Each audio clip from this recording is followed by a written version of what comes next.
Hello बच्चों, let's see the question. The question says which of following is correct match. तो बच्चों हमें यहाँ पे कुछ ऑप्शंस दे रखे हैं और उनके साथ क्या है करेक्ट मैच बताना है कौन सा है. फर्स्ट है photochemical smoke with SO2. Second is nitrate in drinking water is matched with blue baby syndrome, and third is phosphate fertilizer in water is BOD level of water increase. तो बच्चों हमें बताना है कौन सा मैच है वो करेक्ट है. तो सबसे पहले यहाँ पे बात करेंगे की कंसेप्ट की जो कि आपका यूज हो रहा है बच्चों इन्वायरमेंटल इश्यू. इन्वायरमेंटल इश्यू पहला दे रखा है बच्चों फोटोकेमिकल स्मोक. Photochemical smoke. तो बच्चों बात करते हैं फोटोकेमिकल स्मोक होता क्या है. तो बच्चों हमारी एयर के अंदर क्या प्रेजेंट होता है NO2 प्रेजेंट होता है. जब वो क्या है हाइड्रोकार्बन के साथ क्या है रिएक्ट करता है तो हमारे पास एक मिक्सचर की फॉर्मेशन करता है. मिक्सचर किसका NO2 एंड हाइड्रोकार्बन. सॉरी यहाँ पे क्या आएगा हाइड्रोकार्बन.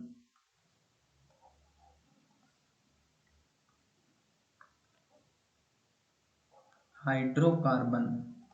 तो बच्चों जब NO2 एंड हाइड्रोकार्बन का जो मिक्सचर बना है ये जब सनलाइट के कांटेक्ट में आएगा सनलाइट तो हमारे पास एक स्मोक बना देता है जिसको हम बोलते हैं फोटोकेमिकल स्मोक.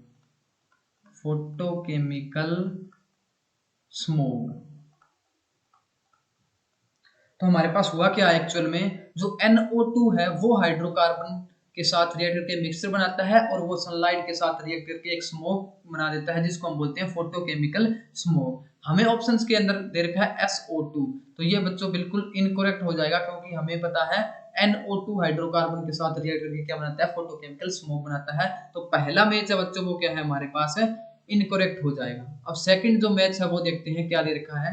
सेकंड है nitrate in drinking water cause blue baby syndrome. तो बच्चों जो हमारे पास ब्लू बेबी सिंड्रोम है ये एक प्रकार की डिजीज है. वो कब होती है बच्चों अगर हमारे पास जो ड्रिंकिंग वाटर है उसके अंदर जो 50 ppm जो नाइट्रेट की कंसंट्रेशन ज्यादा हो जाती है 50 ppm से तो वो क्या है एक डिजीज कोज करती है जिसको हम बोलते हैं blue baby syndrome. Blue baby syndrome.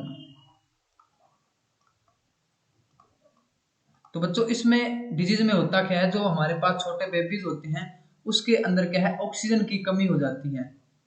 Lack of oxygen जिसकी वजह से उनकी जो बॉडी होती है बच्चों वो हो जाती है ब्लू. इसलिए हम इसको बोलते हैं ब्लू बेबी सिंड्रोम. अगर नाइट्रेट की जो कंसंट्रेशन है ड्रिंकिंग वाटर के अंदर 50 ppm से ज्यादा हो जाती है तो एक डिजीज कोज होती है that is called blue baby syndrome. तो ये जो सेकंड नंबर पे जो मैच दिया गया है बच्चों हमारे पास वो बिल्कुल करेक्ट है. अब देखते हैं third phosphate fertiliser in water. तो बच्चों एक्चुअल में होता क्या है थर्ड जो स्टेटमेंट है वो देखते हैं. जो हमारे पास फोस्फेट फर्टिलाइजर है वाटर के अंदर वो प्रेजेंट होंगे तो क्या होगा जो न्यूट्रिएंट वैल्यू है वाटर की वो क्या करेगी इंक्रीज होगी. जो न्यूट्रिएंट है वाटर के अंदर वो क्या करेंगे बच्चों इंक्रीज करेंगे. अगर हमारे पास जो न्यूट्रिएंट इंक्रीज हो जाते हैं वाटर बॉडी के अंदर तो हम उसको क्या बोलते हैं यूट्रोफिकेशन बोलते हैं. तो जो यहाँ पे क्या होगा यूट्रोफिकेशन है वो टेक प्लेस करेगा. उसके बाद में अगर न्यूट्रिएंट जो वैल्यू वो इंक्रीज हो गई बच्चों तो हमारे पास जो एक्वेटिक लाइफ है जैसे कि प्लांट्स हो गए एल्गी हो गई एल्गी प्लांट्स हो गई वो क्या करेंगे बच्चों इंक्रीज हो जाएंगे क्योंकि न्यूट्रिएंट वैल्यू है वो इंक्रीज हो रही है जिसकी वजह से क्या होगा जो एल्गी है प्लांट्स वगैरह है वो क्या ज्यादा ग्रो करेंगे और हमारे पास जो ऑक्सीजन प्रेजेंट होगी वो क्या है ज्यादा कंज्यूम होगी. कंज्यूम ऑक्सीजन प्रेजेंट जो ऑक्सीजन प्रेजेंट होगी वो क्या होगी ज्यादा कंज्यूम होगी. अब हमें इसका मैच दे रखा है बच्चों BOD लेवल के साथ. अब बात करते हैं BOD होता क्या है बच्चों.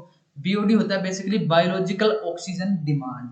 तो होता क्या है BOD total amount of O2 consumed by micro organisms in decomposing the organic matter. तो बच्चों जो डिकम्पोजर्स के द्वारा या फिर हम बोल सकते हैं माइक्रो ऑर्गेनिजम्स के द्वारा जो हमारे पास ऑक्सीजन कंज्यूम्ड होती है उनको डिकम्पोज करने के लिए, उसको हम बोलते हैं बीओडी। तो अगर हमारे पास जो एल्गी वगैरह है वो क्या है, एक्वेटिक लाइफ इंक्रीज कर जाएंगे, तो हमारे पास जो बीओडी का लेवल है बच्चों वो भी इंक्रीज कर जाएगा। ठीक है, यानी कि ज्यादा हमारे पास जो ऑक्सीजन है वो क्या है, कंज्यूम होगी। अगर हमारे पास जो वाटर है उसके अंदर फर्टिलाइजर है, फॉस्फेट है, वो इंक्रीज होगा। तो ये स्टेटमेंट भी आपकी करेक्ट स्टेटमेंट रहेगी।